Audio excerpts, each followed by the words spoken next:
به نام خدای نازار قصد داریم مجموعه آموزش‌های خودآموز خودرو رو به صورت رایگان در اختیار دوستان قرار بدیم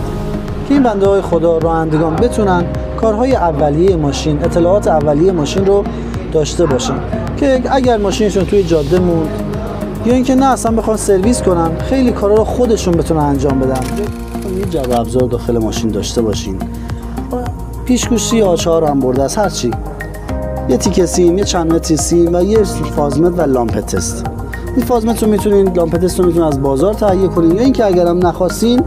لامپ 12 ولت بیارین، محتویات داخل خود فازمت رو قبلا تخلیه کنین، 12 ولت به جای لامپش بذارین،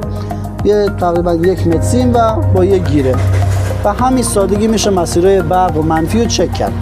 پس سعی کنین ابزار رو داشته باشین که اگر همین خدای نکرده ماشینتون تو جاده موند، یه بنده خدا، یه استادکار اومد کمک